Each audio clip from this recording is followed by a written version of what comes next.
Hai,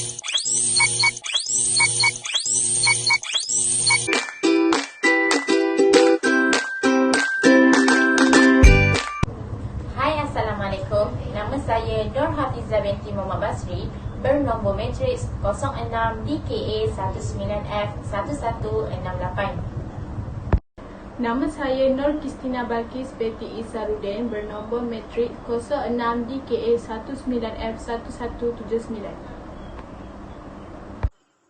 Nama saya Nur Izzah Latifah binti Muhammad Nizam, bernombor matrik 06 DKA 19F1170.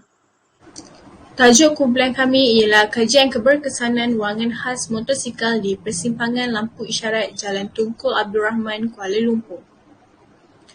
Pengenalan bagi kumpulan kami ialah kemalangan jalan raya dan kes-kes seperti ragut yang berlaku di jalan raya merupakan salah satu fenomena yang membimbangkan pelbagai pihak, terutamanya pihak kerajaan. Masalah ini perlu diberi perhatian serius kerana golongan penunggang motosikal telah mencatat bilangan kematian yang tertinggi berbanding dengan pengguna jalan raya yang lain. Oleh itu, sebagai langkah inisiatif oleh pihak kerajaan bagi mengurangkan kadar kemalangan yang melibatkan penunggang motosikal dan memastikan keselamatan pejalan kaki yang menggunakan ruangan pejalan kaki yang berhadapan dengan ruangan motosikal di persimpangan lampu isyarat, mereka telah membina ruangan khas motosikal. Dengan itu, Jabatan Kerja Raya iaitu JKR telah membina ruangan khas bagi motosikal di seluruh kawasan persimpangan lampu isyarat di Jalan Tunku Abdul Rahman ini. Seterusnya ialah ruangan motosikal di persimpangan lampu isyarat juga haruslah dititik beratkan bagi keselamatan penunggang motosikal dan pejalan kaki, dan hal ini dapat memberi impak positif bagi penunggang motosikal dan pejalan kaki seperti kurang berlakunya kemalangan antara motosikal dan pejalan kaki. Ini adalah gambar ruangan motosikal di persimpangan lampu isyarat yang kami dapatkan melalui platform Google Maps daripada 3 sudut yang berbeza. Ruangan motosikal ini diwujudkan pada tahun 2017 dan kami telah dapati beberapa faktor tentang kewujudan ruangan motosikal ini, iaitu bagi mengurangkan kemalangan antara motosikal dan juga bagi menjamin keselamatan pejalan kaki yang menggunakan lintasan pejalan kaki yang bersebelahan dengan ruangan motosikal tersebut. Hasil daripada kajian kami melalui temu bual bersama pihak yang terlibat bagi menghasilkan ruangan motosikal ini, jika penunggang tidak mengikut ruangan motosikal yang telah disediakan, pihak pengangkutan jalan akan mengenakan saman kepada penunggang motosikal tersebut. Seterusnya ialah latar belakang kajian. Isu yang dikaji adalah tentang kewujudan ruangan motosikal di persimpangan lampu isyarat. Hal ini haruslah dititik beratkan bagi semua penunggang motosikal untuk mematuhi peraturan yang telah ditetapkan melalui Akta Pengangkutan Jalan Raya. Penunggang motosikal mempunyai risiko yang tinggi untuk terlibat dengan kemalangan di jalan raya berbanding kenderaan yang lain. Hal ini berpunca daripada sikap penunggang motosikal yang tidak mematuhi peraturan dan tidak memandang serius tentang hal ini. Sebagai contoh, ruangan motosikal yang ditetapkan di beberapa buah lampu isyarat sekitar Kuala Lumpur seperti di Jalan Raja Laut, Jalan Tunku Abdul Rahman dan Jalan Tun Perak. Ianya disediakan bagi memastikan keselamatan pengguna motosikal ketika berada di lampu isyarat. Inisiatif ini diambil adalah untuk mewujudkan kawasan selamat di mana penunggang boleh berhenti tanpa gangguan atau kemalangan yang tidak diingini dengan pengguna jalan raya yang lain. Seterusnya ialah pernyataan masalah. Jikalau kita perhatikan, peningkatan jumlah kemalangan jalan raya ini meningkat setiap tahun. Masalah ini menjadi rumit kerana kematian yang melibatkan penunggang dan pembonceng motosikal adalah tertinggi, khususnya golongan muda, dan seharusnya diberikan perhatian yang amat serius. Selain itu, daripada bilangan yang ramai, mereka juga merupakan pengguna jalan raya yang mudah terdedah dan berhadapan dengan risiko di jalan raya. Begitu juga di persimpangan lampu isyarat. Penunggang motosikal yang tidak mengikut laluan yang telah disediakan oleh pihak yang terlibat. Hal ini menyebabkan keberkesanan ruangan motosikal yang telah disediakan tidak dipatuhi oleh semua masyarakat. Akhir sekali ialah penunggang motosikal yang berhenti melebihi ruangan khas motosikal yang telah disediakan menyebabkan pejalan kaki terpaksa lalu lintas melebihi lintasan pejalan kaki. Seterusnya ialah objektif kajian. Kajian ini dilaksanakan untuk mengetahui keberkesanan ruangan motosikal di persimpangan lampu isyarat. Yang kedua ialah kenal pasti berapa jumlah kemalangan motosikal di kawasan persimpangan lampu isyarat.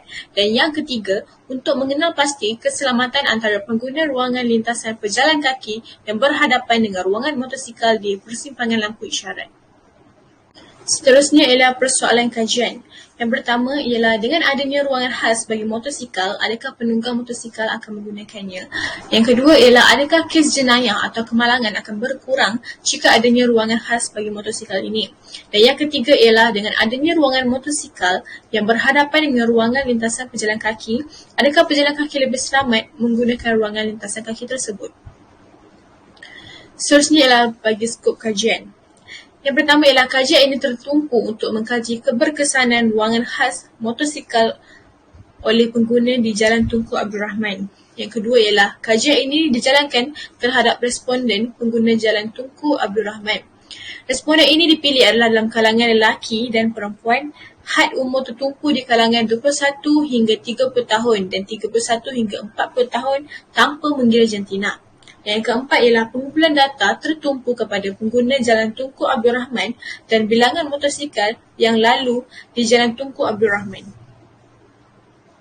Yang seterusnya ialah metodologi. Dalam bab ini, kami akan menceritakan tentang kaedah-kaedah yang kami gunakan untuk mengumpulkan data bagi menyiapkan projek ini. Okay, yang pertama ialah kaedah kaji selidik. Soalan soal selidik telah diedarkan melalui Google Form dan diedarkan di sekitar Jalan Tunku Abdul Rahman kerana responden kami terdiri daripada pengguna jalan raya tersebut. Mereka diberikan masa 15 minit untuk menjawab soalan-soal selidik yang telah diedarkan. Mereka dikehendaki mengisi maklumat seperti email, jantina dan umur. Dan untuk mendapatkan soalan itu, mereka perlu mengimbas kod QR yang disediakan oleh kami. Okay, ini adalah gambar-gambar responden kami yang telah kami dapati di sekitar Jalan Tunku Abdul Rahman. Dan mereka harus mengimbas kod QR untuk mendapatkan soalan selidik yang telah kami edarkan. Okay, yang seterusnya ialah kaedah pemerhatian. Kami sekumpulan telah pergi ke tempat yang mempunyai ruangan khas motosikal, iaitu di persimpangan lampu isyarat di Jalan Tunku Abdul Rahman. Kami mengambil data bilangan motosikal pada jam 12 tengah hari sehingga 2 petang dan pada 4 petang sehingga 6 petang. Kaedah ini kami telah lakukan selama 2 minggu. Okay, seterusnya ialah data rujukan dari Balai Polis Trafik. Kami juga telah pergi ke Balai Polis Trafik Kuala Lumpur untuk mendapatkan statistik data kemalangan yang pernah berlaku di persimpangan lampu isyarat di Jalan Tunku Abdul Rahman. Kami mengambil statistik daripada tahun 2014 sehingga 2019, bermaksud sebelum adanya ruangan khas itu dan selepas kewujudan ruangan khas itu. Kami telah berjumpa dengan Sarjan Mizan untuk mendapatkan statistik data tersebut. Okay, selain itu, kami juga menggunakan kaedah temu bual. Kami telah pergi ke Dewan Bandaraya Kuala Lumpur iaitu DBKL untuk menemu bual pihak atasan yang terlibat dengan zon motosikal yang telah diwujudkan di Jalan Tunku Abdul Rahman. Okay, kami telah menemu bual Encik Sulaiman dan juga Encik Amirul. Okay, seterusnya ialah kaedah analisis data. Bahagian ini membincangkan tentang keputusan kajian dan dapatan berdasarkan data-data daripada responden dan juga data-data yang telah kami ambil daripada pihak berkenaan. Semua data responden yang diperolehi daripada borang soal selidik kami telah bentangkan dalam bentuk cartapai dan juga kami telah lakukan menerusi proses frekuensi iaitu untuk menunjukkan kekerapan dan peratusan keberkesanaan ruangan khas motosikal di persimpangan lampu isyarat di Jalan Tunku Abdul Rahman. Seterusnya ialah kami mendapatkan data dari Balai Polis Trafik Kuala Lumpur tentang statistik data kemalangan yang berlaku di tempat kajian kami sebelum dan selepas wujudnya ruangan tersebut dan kami telah menganalisis data dalam bentuk graf atau peratusan. Bagi kaedah temu bual pula, kami telah mendapatkan data dan informasi berkaitan ruangan khas kami di Jalan Tunku Abdul Rahman. Ini adalah hasil jawapan responden daripada soal selidik sejarah fizikal di Jalan Tunku Abdul Rahman. Sebanyak 91.3% setuju bahawa mereka berasa selamat dengan adanya ruangan khas motosikal di persimpangan lampu syarat berbanding dengan 8.7% berasa tidak selamat dengan kewujudan ruangan khas motosikal ini. Seterusnya, sebanyak 79.3% setuju bahawa dengan adanya ruangan khas motosikal ini dapat melancarkan pergerakan lalu lintas di persimpangan lampu syarat. Manakala sebanyak 16.3% tidak pasti sama ada ruangan ini dapat melancarkan pergerakan lalu lintas. Selain itu, sebanyak 91.3% yang menggunakan ruangan khas motosikal ini di persimpangan lampu syarat banding 8.7%. Dan juga maklum balas daripada responden bersetuju bahawa ruangan motosikal ini perlu diadakan di persimpangan lampu syarat yang lain. Di dalam soalan-soal sidik kami juga menanyakan dengan soalan subjektif, iaitu jika ia daripada soalan 4 nyatakan dah masa selamat dari segi apa. Ramai responden yang menjawab yang pertama ialah keselamatan pejalan kaki terjamin. Yang kedua, memudahkan kenderaan orang lain. Yang ketiga, keselamatan penunggang motosikal. Yang keempat, ruangan selesa penunggang motosikal dan mempunyai jarak dengan pancuran 4 roda. Dan terakhir ialah sila nyatakan kejenayah yang sering atau mungkin berlaku sekiranya tiada ruangan khas motosikal tersebut.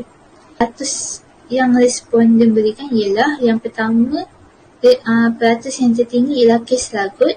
Kedua, kes kemalangan iaitu langgar lari. Dan yang ketiga, kes pecah cermin kereta. Seterusnya ialah statistik kemalangan ruangan khas motosikal di persimpangan lampu isyarat di Jalan Tunku Abdul Rahman.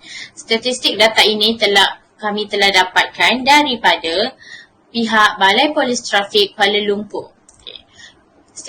Statistik ini bermula daripada tahun 2014 sehingga 2019. Bermaksud pada tahun sebelum wujudnya ruangan khas ini dan selepas wujudnya ruangan khas ini. Ruangan khas motosikal telah diwujudkan pada tahun 2017. Okay, di sini adalah bilangan penunggang terlibat mengikut jenis kemalangan iaitu maut, parah dan ringan dan mempunyai jumlah keseluruhan kemalangan yang pernah berlaku di persimpangan lampu isyarat Jalan Tunku Abdul Rahman.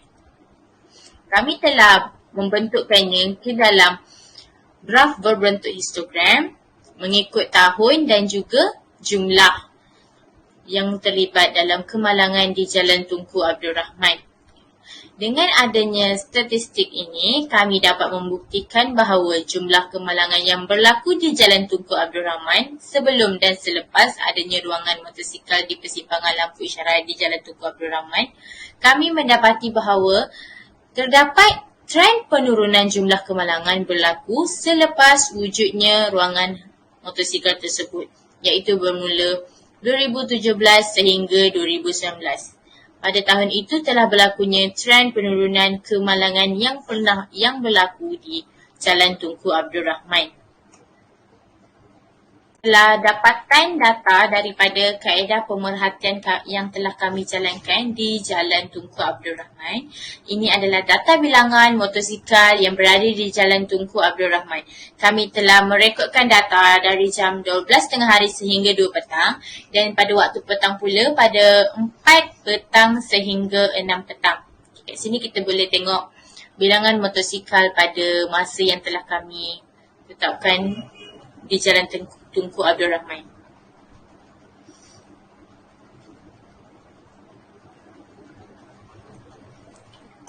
Selepas itu, kami telah menganalisis data ini dan kami jadikannya graf berbentuk histogram untuk memudahkan kami untuk menganalisis kekerapan motosikal yang berada di jalan tersebut.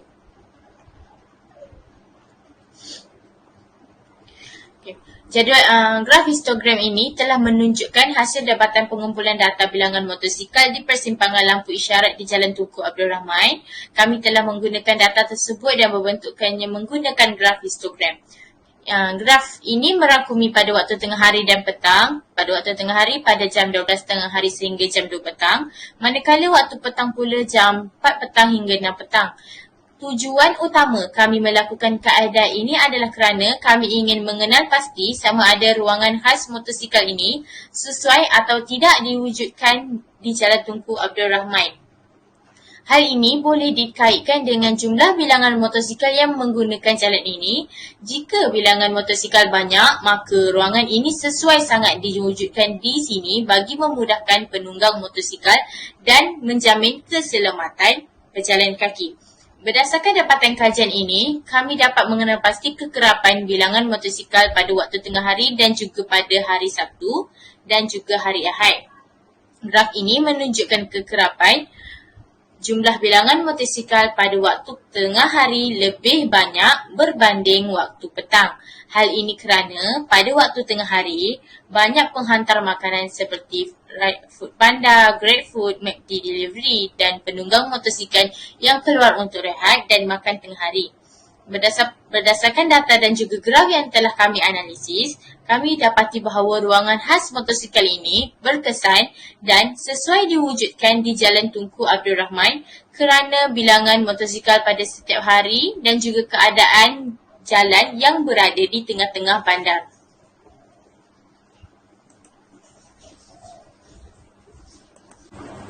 Seterusnya ialah kesimpulan dan cadangan.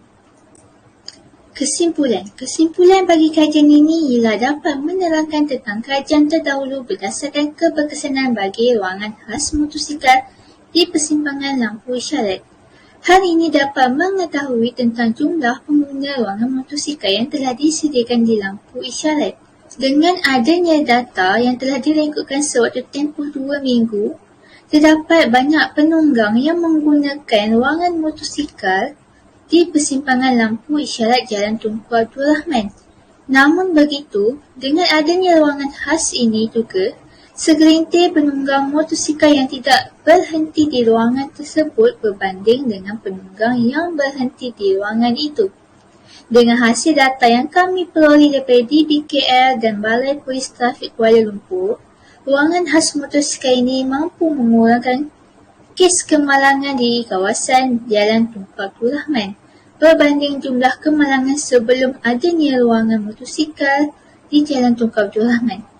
Oleh itu, dengan adanya ruangan ini, kami dapat melihat bahawa ruangan ini berkesan digunakan oleh pengguna motosikal dan pejalan kaki dengan baik.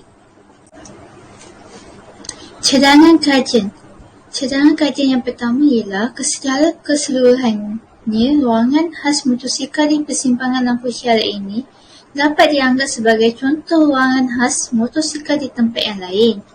Hal ini kerana dengan adanya ruangan khas motosikal di persimpangan lampu isyarat Jalan Tunku Abdul Rahman dapat mencapai satu alternatif untuk mengurangkan risiko kemalangan kepada pengguna pejalan kaki. Oleh itu, ruangan motosikal ini wajar diwujudkan di setiap negeri kerana ianya berpotensi untuk diletakkan di setiap persimpangan lampu isyarat. Kedua pula ialah, selain itu, dengan menguatkan kuasa undang-undang, penggunaan ruangan khas motosikal di persimpangan lampu isyarat ini dapat dipertingkatkan sikap pengguna jalan raya untuk mematuhi undang-undang jalan raya. Hal ini dianggap penting kerana tanpa kerjasama pihak-pihak yang terlibat dalam pengangkutan jalan raya, ianya tidak dapat diwujudkan. Maka, pihak pengangkutan jalan raya haruslah memainkan peranan bagi meningkatkan penggunaan ruangan khas motosikal di persimpangan lampu isyarat tersebut dengan menguatkuasakan Akta Pengangkutan Jalan. Limitasi kajian. Dalam pelaksanaan kajian ini terdapat batasan atau limitasi yang dihadapi oleh kami. Pertama, masalah utama yang dihadapi adalah sumber rujukan berkaitan tentang ruangan khas motosikal di Malaysia sangat terhad, iaitu di Malaysia hanya beberapa tempat yang mempunyai ruangan khas motosikal di persimpangan lampu isyarat. Sebagai contoh, di Georgetown, Pulau Pinang mempunyai satu ruangan yang telah ada di persimpangan lampu isyarat, manakala di Kuala Lumpur terdiri daripada 3 jalan yang sudah mempunyai ruangan ini, iaitu Jalan Raja Laut, Jalan Tunku Abdul Rahman dan Jalan Tun Perak. berbanding di negara yang lain. Ruangan di Jalan Tun Abdul Rahman merupakan bandar yang terlalu sesak dan berada di tengah bandar. Maka ruangan khas motosikal ini perlu diwujudkan di sekitar persimpangan lampu syarat yang berada di kawasan Kuala Lumpur. Oleh sebab itu, amat sukar untuk membuat perbandingan dari segi kajian literatur dan latar belakang kajian. Seterusnya ialah kekurangan sokongan dan maklumat dalam proses pengumpulan data. Kekurangan ini dihadapi disebabkan oleh kekurangan bahan rujukan di dalam internet yang berkaitan dengan tajuk kami. Kami juga berhadapan dengan masalah iaitu segelintir pihak tertentu kurang memberi kerjasama untuk memberikan maklumat dan data yang kami perlukan dalam kajian ini. Hal ini berlaku kerana mereka kekurangan masa untuk memberikan kami maklum malas. Malah ada juga semasa kami pergi, kaki tangan pekerja yang mewakili untuk memberikan data dan maklumat tersebut tiada pada masa itu. Oleh itu, ia menyebabkan proses untuk mendapatkan data terpaksa dilakukan berulang kali untuk kami mendapatkan maklumat dan data pada masa yang tertentu. Ini adalah catatan kumpulan kami iaitu pada minggu pertama, kedua, ketiga dan kesembilan kami ada berjumpa bersama SP dan untuk perbincangan dan idea ada pada waktu minggu pertama hingga ke-6 dan minggu ke-9. Untuk pengumpulan data pula, kami pergi mengambil data pada minggu ke-5, ke-7 dan ke-11 dan untuk menganalisis data pula kami melakukan pada waktu minggu ke-6, ke-7, ke-9, 10, 11 dan 12. Kos pengangkutan ke tempat kajian Jalan Tun Abdul Rahman. Jumlah kos yang kami perlu ialah sebanyak RM442.40 iaitu kami pergi dengan menaiki pengangkutan awam sebanyak 302.40 selama 14 hari iaitu dengan menaiki MRT dan LRT. Dan juga kami menaiki Grab dengan jumlah RM140 bersamaan 14 hari. Dan akhir sekali ialah reference. Kami menggunakan slide share iaitu kaedah penyelidikan persempialan. Dan kedua, artikel daripada DBKL diminta tambah baik zon khas motosikal dan zon motosikal baharu mampu undang bahaya. Dan artikel juga iaitu pelaksanaan laluan motosikal perlu untuk keselamatan nyawa. Yang terakhir ialah DBKL wujudkan zon khas motosikal di lampu syarat iaitu dengan menggunakan artikel. Sekian, terima kasih.